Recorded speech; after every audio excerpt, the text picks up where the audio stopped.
Hi மக்களே, எல்லாரும் எப்படி இருக்கீங்க? ஸோ புதுசாக வந்து சோப் மேக்கிங் பிஸ்னஸ் ஸ்டார்ட் பண்ணியிருக்கீங்க அப்படின்னா இந்த டிப்ஸ் வந்து உங்களுக்கு யூஸ்ஃபுல்லாக இருக்கும். ஸோ ஃபஸ்ட்டே ஆரம்பிக்கும் போது நம்ம வந்து சோப்புக்கு வந்து பாக்ஸெல்லாம் ரெடி பண்ணி சேல்ஸ் பண்ணிட்டு இருந்தோம் அப்படின்னா கண்டிப்பாக நமக்கு லாபமே இருக்காது. ஸோ ஃபர்ஸ்ட் டைம் இப்போ தான் நீங்கள் வந்து சோப் மேக்கிங் வந்து ஸ்டார்ட் பண்ணியிருக்கீங்க அப்படின்னா நீங்கள் இந்த மாதிரி வந்து டிப்ஸ் வந்து ஃபாலோ பண்ணுங்கள்.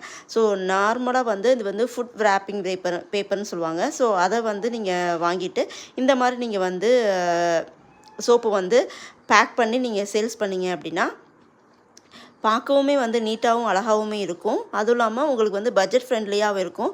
ஸோ நீங்கள் வந்து ஃபஸ்ட் டைம் ஸ்டார்ட் பண்ணுறம்போது இந்த மாதிரி ட்ரை பண்ணி பாருங்கள். அதுக்கப்புறம் போக போக வந்து நீங்கள் வந்து சோப்புக்கு வந்து ஒரு புதுசாக ஒரு பாக்ஸை ஆட் பண்ணி அதுக்கப்புறம் வந்து நீங்கள் சேல்ஸ் பண்ணலாம். Bye bye friends.